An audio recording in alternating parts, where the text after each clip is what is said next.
Hi everyone. Today we will be talking about new media, the definition and the context of new media.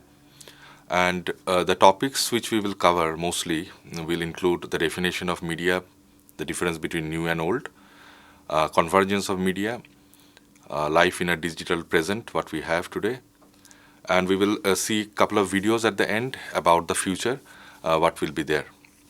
So start with the definition of medium. It's actually, as per the dictionary definition, an intervening substance like air through which force acts or an effect is produced. In our typical mass media concept, media is actually represents something like a print media or a video or television for that matter, and also audio like radio. Now, we all understand that all these media are mostly non-interactive in the sense that information is passed from the producer of information, and in this case, the newspaper or the radio or the television, and to us who are the consumers of this information. So for us, there is no scope as such to interact directly with the program which is being played. There are certain exceptions to this. Say, for example, people can call up a radio station or can call up a TV channel, and there can be interactions, but that is not mostly the way that these traditional media work. When you talk about new media is mostly related to and involves computer and also the internet, and that is how we describe and we live in a world which is defined by new media. Now, if we try to go further, before that, let us discuss a couple of examples and try to understand whether these examples are examples of old media or new media. Say, for example, we write an article using Microsoft Word in a computer, take a printout, and then distribute it across hundreds of our friends. In contrast, we write the same article on a piece of paper, scan that, and then distribute through the internet, the social networking sites, to the same 100 people. So what will be an example of new media and what will be an example of old media? As per the definition, new media will be that one which is exhibited and distributed using the internet. It is not necessarily required to have that produced using a computer. So in our example, if we write something on Microsoft Word and then distribute it as just leaflets, that will be an example of old media. Whereas the other one, even if you write something on a piece of paper, scan it, and then distribute across using the traditional, or rather the Facebook or any of the social networking sites, that will be an example of new media. So by new media, we understand there are certain hardware things like we have video webcams, we have smartphones, we have tablets, and we have applications as well to support using these. We have Facebooks, we have Twitters, we have blogs, we have emails, and the World Wide Web. So once we try to understand the difference between the old media and the new media, we can also look into the characteristics of the new media, why it is in essence different from all the other old media which we have. So if we look into the slide, we will find on the left we have the different media. Before, on top of that black line, all the media are actually the traditional media. We have print, we have radio, film, television, audio recording, and so on. And we have the different characteristics on the top in brown. So if you look into this, all the traditional media have one or more crosses in the cells, which means that media is not supported by that characteristic. Say, for example, if we look into film, a film normally is not live. So you have recorded it and then you show it to the audience. Similarly, a print media, like a newspaper, doesn't have sound and video. And all of these, if you look at the rightmost column, are non-interactive. So you have a cross in the interactive column for all of them. Now, if you think of internet as the new media, you will find an internet is live. You can write, so it has text. It has sound. You can do voice chat. You have pictures, so you can just upload pictures in Instagram or in Facebook. You have videos, so you can watch videos in YouTube. So it is all about interactivity, which basically differentiates the traditional media with the new media. So internet, in a sense, blurs this distinction between the consumer and the producer. And it is relatively cheap, and it gives a democratic space for everyone to voice their thoughts and their ideas. What we also need to consider is the fact that new media is actually, as we talk about internet and the computers, is actually the digital media. So we have to have information and communication technology to understand that behind all the experiences which we have in this world of new media, it is the information technology which is actually playing a very important role. So that's why we have Facebook, YouTube, we have Web 2.0, and we have smartphones which have all of these integrated within our palm. As I mentioned, internet is actually giving us a space for participatory culture. We can have our opinions in discussion forums.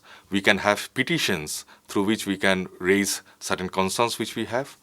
And very importantly, it is actually a convergence of media. So there are a lot of things which are happening, and we want all of these experiences to converge on our day-to-day lives. So if we look into this slide on convergence, you'll find that on the periphery, we have all the experiences. So we have videos and the webcams for video chatting. We have gaming consoles. We have digital TVs. We have emails and blogs for us to communicate. We have YouTubes and Instagram pictures and YouTube videos. Behind this, and to have this experience shared to us so that we have an entertainment, is actually the information technology, the boom in the telecom industry, which is there. So now, not only we have internet on the laptops and the computers, we have internet all over our mobile phones as well. And at the core is actually the desire to have a single screen and a single network. So all these experiences which were actually in different tools, different devices, are trying to converge into a single screen and having a single network. But there are a few challenges rather. We, as consumers of this service, we want high quality of service and high quality of experience.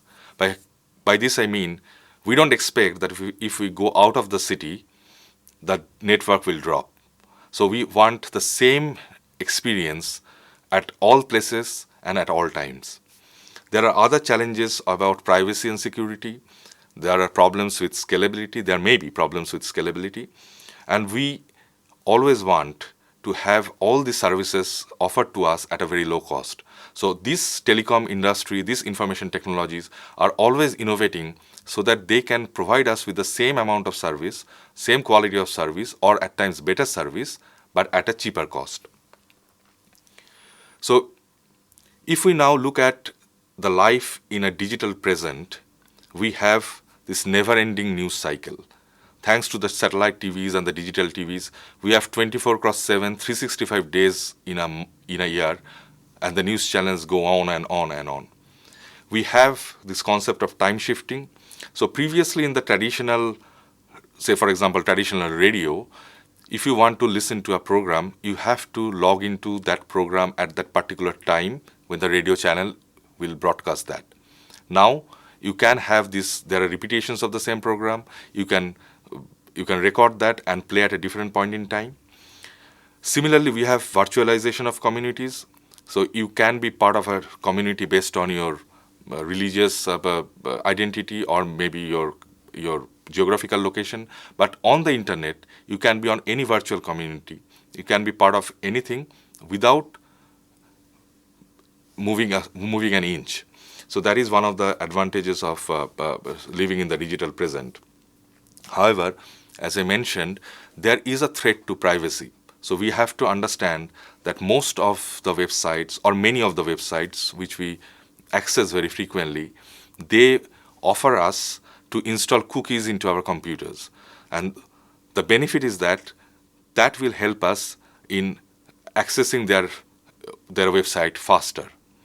The caveat is there might be a lot of behavioral targeting to be done based on the cookies which those third parties or those websites are installing into our computer for us to have a better browsing experience.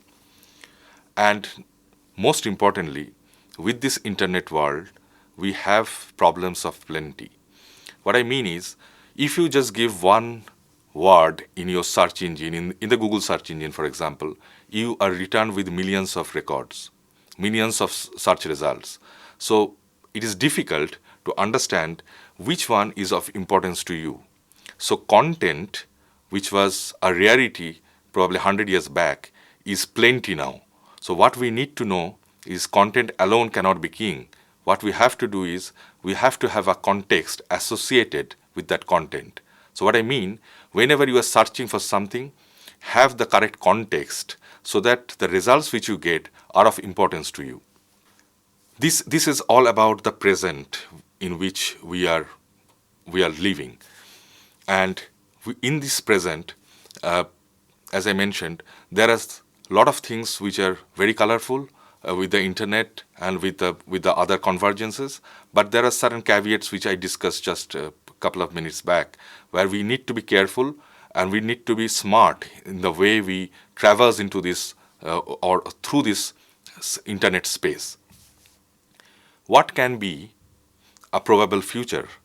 So if we look at today, we have smartphones on everyone's hands, or almost everyone's hands.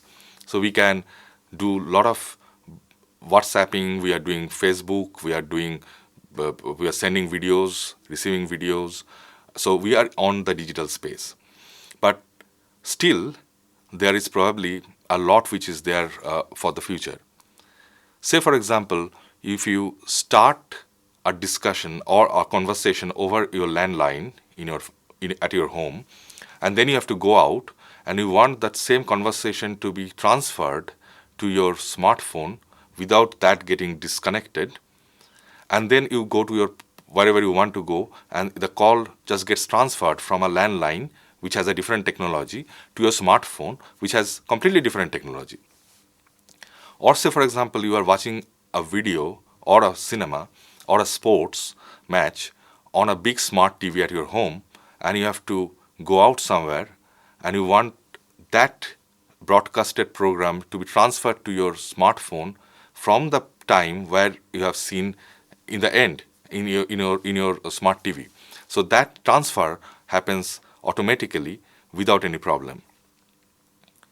We already have seen a lot of smart watches which are coming up, which are giving a lot of health related parameters as well, like the blood pressure, blood sugar, and all those things. And we also have seen Google Watch and Google Glass, which is basically a wearable device, which is like a glass, a spectacle, and you can see, and that gives you voice and visual browsing and a lot of guidance. So where we are trying to go is, in the future, we will be in an environment where a lot of different things, a lot of different aspects will be converged, and we will have actually a single account and single sign-on. We may still have multiple devices because those devices cannot be converged, because you cannot converge a smartphone into a 42-inch smart TV. So that cannot be converged. But what can be converged is the service. So you are watching something there, you can have that transferred automatically to your smartphone. So that is what is convergence, even if not always the devices are getting converged. Still, if you look into the devices, many of the top-end smartphones have cameras which are as good as any point-and-shoot camera, or even better than many point-and-shoot cameras.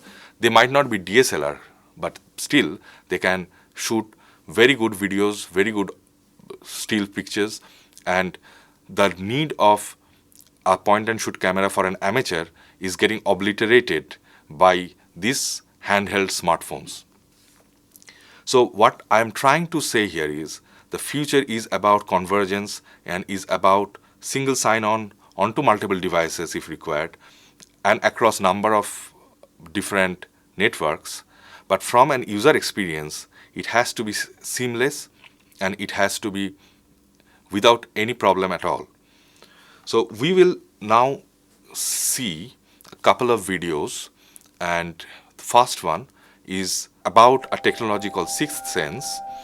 This is a concept which was first introduced by the MIT lab, and we will see that there is a wearable device which is a computer system almost, and in that wearable device how you can do a lot of things which you cannot think of doing right now. Today we need at least a mobile phone, and with that mobile phone you can do a lot of things. In this video we will see that we will even don't need that mobile phone, only if we have something which we need to wear and we have an internet connection. So this video is you will find that Pranav Mistry, who was an MIT student and who actually made this sixth sense, this wearable computer system as an instant hit. He is giving a demo of sixth sense, which is probably one of the many things which will happen in the future.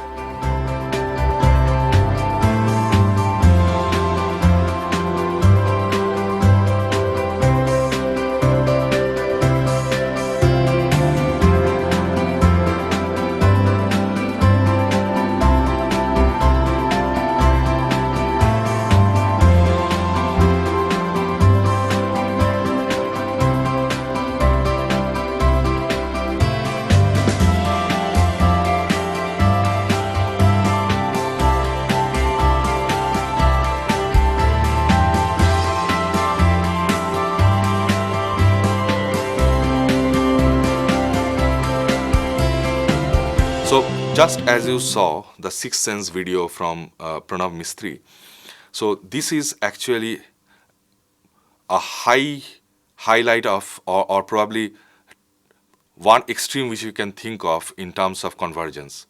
So it is actually converging a lot of things within the human body almost, right? So you use your palm to call, you use your palm to browse internet and things like that. However, this might not always be the case.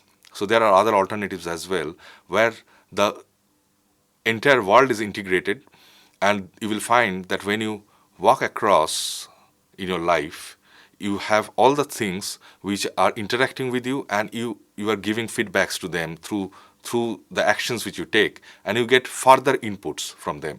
So the next video which we will see is actually Microsoft's productivity future vision video. It is not about integrating like the sixth sense, but as you see that a person who walks across and attends multiple and has a lot of experiences throughout. So he is walking in a mall, he is going to a lecture room, and through all these actions, all the actions which he is making are actually integrated in a digital way. So there is absolutely no disruption. So whatever he is doing, he gets the inputs from the integrated system, and that helps him in deciding what he has to do in the next one.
If we look into what we have discussed today, is actually how the media is, what is the difference between the traditional media which we had, the new media, and examples of new media are all around us, how we react to the new media, and what will be the future in sense of convergences and in terms of how we actually reciprocate in this world. We also need to be aware of that all is not rosy. So there are a lot of caveats all around us. So we have to have a smart way of dealing this, and some of the examples can be of plenty. So we have to find out like how and what information we need to take. Like when we have plenty of information, we have a lot of conflicting information as well. So we need to know which one is of importance to me, which one is the correct information. Similarly, there are problems which we will face in future if our personal information gets tracked. So when we are integrated into a system which is far bigger than us, we have to understand that some of our personal information may be compromised as well. So there are caveats, but that does not necessarily mean that whatever is happening in the future, which is a leap forward, will stop. So what we need to do as individuals is to align ourselves with that, make the best of the technologies and the innovations which are there, and act in a smart way so that we also be part of the system and and contribute to the overall growth of the digital future.